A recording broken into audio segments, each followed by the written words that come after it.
We have tightened policy significantly over the past year.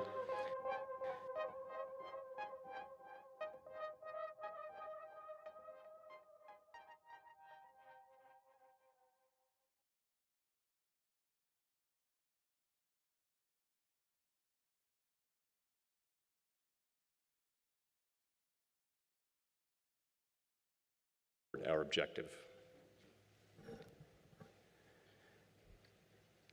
Today, I will review and discuss the outlook and the uncertainties we face as we pursue our dual mandate goals.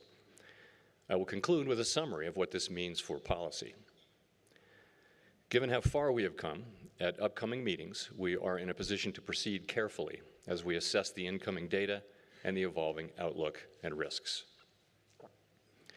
The ongoing episode of high inflation initially emerged from a collision between very strong demand and pandemic-constrained supply.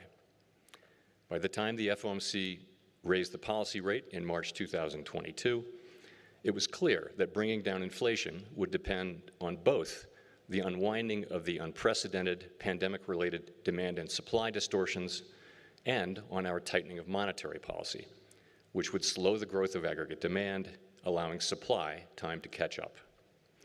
While these two forces are now working together to bring down inflation, the process still has a long way to go, even with the more favorable recent readings.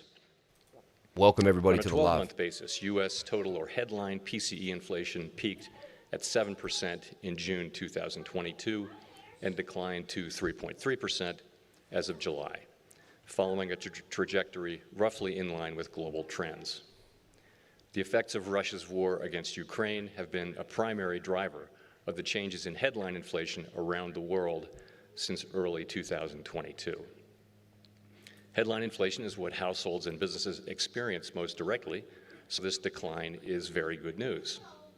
But food and energy prices are influenced by global factors that remain volatile and can provide a misleading signal of where inflation is headed. And in my remaining comments, I will focus on core PCE inflation, which omits the food and energy components. On a 12-month basis, core PCE inflation peaked at 5.4% in February 2022 and declined gradually to 4.3% in July. The lower monthly readings for core inflation in June and July were welcome, but 2 months of good data are only the beginning of what it will take to build confidence that inflation is moving down sustainably toward our goal. We can't yet know the extent to which these lower readings will continue or where underlying inflation will settle over coming quarters. 12-month core inflation is still elevated, and there is substantial further ground to cover to get back to price stability. To understand the factors that will likely drive further progress, it is useful to separately examine the three broad components of core PCE inflation: inflation for goods, for housing services, and for all other services, sometimes referred to as non-housing services. Core goods inflation has fallen sharply, particularly for durable goods, as both tighter monetary policy and the slow unwinding of supply and demand dislocations are bringing it down. The motor vehicle sector provides a good illustration. Earlier in the pandemic, demand for vehicles rose sharply, supported by low interest rates, fiscal transfers, curtailed spending on in-person services, and shifts in preference away from using public transportation and from living in cities. But because of a shortage of semiconductors, vehicle supply actually fell. Vehicle prices spiked, and a large pool of pent-up demand emerged. As the pandemic and its effects have waned, production and inventories have grown, and supply has improved. At the same time, higher interest rates have weighed on demand. Interest rates on auto loans have nearly doubled since early last year, and customers report feeling the effect of higher rates on affordability. On net, motor vehicle inflation has declined sharply because of the combined effects of these supply and demand factors. Similar dynamics are playing out for core goods inflation overall. As they do, the effects of monetary restraint should show through more fully over time. Core goods prices fell the last 2 months, but on a 12-month basis, core goods inflation remains well above its pre-pandemic level, Sustained progress is needed, and restrictive monetary policy is called for to achieve that progress.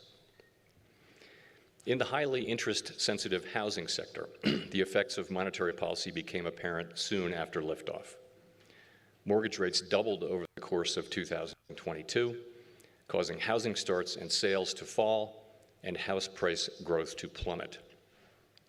Growth in market rents soon peaked and then steadily declined. Measured housing services inflation lagged these changes, as is typical, but has recently begun to fall. This inflation metric reflects rents paid by all tenants, as well as estimates of the equivalent rents that could be earned from homes that are owner-occupied. Because leases turn over slowly, it takes time for a decline in market rent growth to work its way into the overall inflation measure. The market rent slowdown has only recently begun to show through to that measure. The slowing growth in rents for new leases over roughly the past year can be thought of as in the pipeline and will affect measured housing services inflation over the coming year. Going forward, if market rent growth settles near pre-pandemic levels, housing services inflation should decline toward its pre-pandemic level as well. And we will continue to watch the market rent data closely for a signal of the upside and downside risks to housing services inflation. The final category, non-housing services, accounts for over half of the core PCE index and includes a broad range of services, such as healthcare,